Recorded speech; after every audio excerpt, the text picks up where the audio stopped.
મારી ગાડી લાઈનમાં લાગી ત્યારે તમે બંધ કર્યું છે બરોબર, પણ મારી ગાડી 1 કલાકથી ત્યાં ઊભો છું અને તમે અહીંયા આવીને મારી ગાડીમાં જ તમે એવું કરો છો અને તમે ચરબીથી ના વાત કરો. હા નહીં એટલે મેં એમાં જ કીધું મારી ગાડી લાગી ત્યારે તમે મને ના પાડી છે. ઓનલાઈન મારી વાત સાંભળો, મારી વાત સાંભળો, મારી વાત સાંભળો. હું ખોટું નથી કહેતો. મારી ગાડી ત્યાં 1 કલાકથી ઘસાતો અહીંયા આવું છું. 1 કલાકથી મારી વાત સાંભળો, તમારે ઓનલાઈન બંધ જ કરવું હોય. મારી વાત સાંભળો, તમારે ઓનલાઈન બંધ જ કરવું હોય ને તો યા તો બોર્ડ મારવું પડે, યા તો કલાકથી ત્યાં ઉભા ને એને કહેવું પડે કે તમે ઓનલાઈન તમારે બંધ કર્યું છે તો તમે 1 કલાક પહેલા તમે ગાડી લઈને નીકળી જાઓ. તમે મારી ગાડી લાગે એટલે તમે એમ કહો છો કે ઓનલાઈન નથી. આ તો મારે ટેક્સીએ મારી રાઈડ લીધેલી છે, મારી રાઈડ કેન્સલ થઈ જાય. 1 કલાક હું ત્યાં હાઈવે ભરાવા જાઉં. બધી વાત સાચી છે, આટલી લાઈન લાગેલી છે ત્યાં 10 ગાડીઓ ભરાઈ છે. 10 ગાડીઓ પહેલા તમારે જાણ કરવી પડે સાહેબ. હું તમને સાહેબ કરું છું ને તમે મને ઇજ્જતથી વાત નથી કરતા.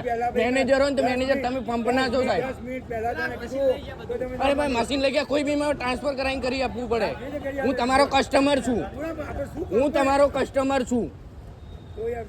હા વાત ક્યાંથી સમજુ પણ કલાકથી ત્યાં લાઈનમાં ઉભો છું ને ત્યાંથી. મારી વાત સાંભળો, હું કલાકથી ત્યાં ઘસેડા કરતો અહીંયા આવ્યો છું ખરા તાપનો. કામ ચાલુ થાય તમારી ગાડી ઓનલાઈન તો તમે લગાવી દીધો. મારું હું વટાડો સાઈડમાં કરો. પણ સાહેબ હું અત્યારે સાઈડમાં કરું છું. એમને માનું છું 100% સાચી છે. તમે ટેસ્ટ કરી શકો બધું કરો. એ વાત સાચી છે. હું બ્લોગર છું.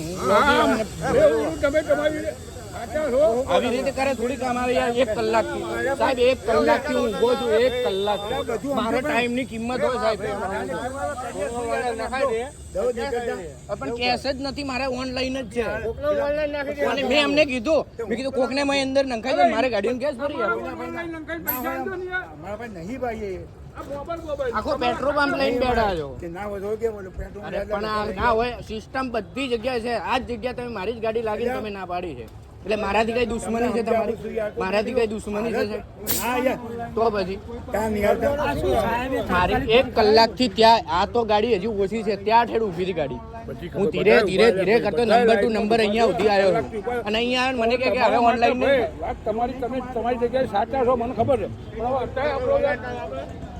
અત્યારે તમે યાર હેડો હમણાં ખોટી એમના માટે તમે ગાડી વાળી સાઈડમાં લગાવો ભાઈ. હું તમારા અંદર નાખી દઉં આપશો?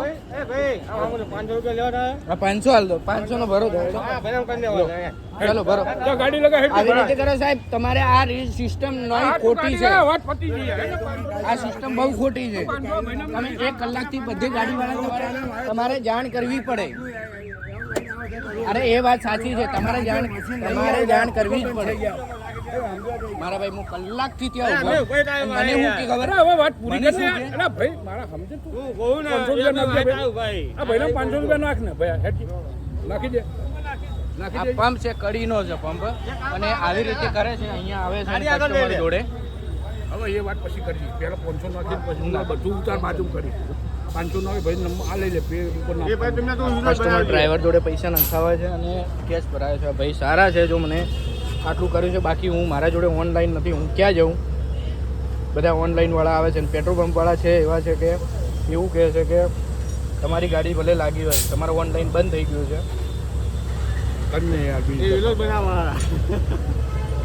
સાહેબ આમ વિડીયો રાખવો જ પડે. હું બ્લોગર છું. હું ઇન્સ્ટામાં નાખીશ મારે 50 થી લાખ 1 થી 2 લાખ માણસો જોવે છે. તમે શું સમજો? તમારે આવી ગયા પૈસા 500 આવી ગયા તમારે ભાઈ 500 નું ભરી દો બરોબર પૈસા હાલે. આ 500 રૂપિયાનો હાલ દો આ ભાઈને ભરી દો. ના પાડે બધા ગાડી આગળ કરતા હવે આ હોય ભરી દો ભાઈ 500 નું ભરો. બીજા ભાઈને અંદર 500 કરીને 500 મને રોકડા આપ્યા છે. આ ભાઈએ હવે બધું જવા દે ને યાર પછી કરજે તું યાર. હા ભરાવે દો 500. હવે હું કે એમાં શું કરું એમ કહો. આ પેટ્રોલ પંપ છે કડીનો પેટ્રોલ પંપ છે કડીના કોર્નર ઉપરનો અને અહીંયા એવું કરે છે કે ગાડી લાઈનમાં જુઓ તમે લાઈન જોઈ લો લાઈનમાં આવી રીતે કરે છે અને પેટ્રોલ પંપને પછી ઓનલાઈનમાં ના પાડી દે છે અને આ મેનેજર છે.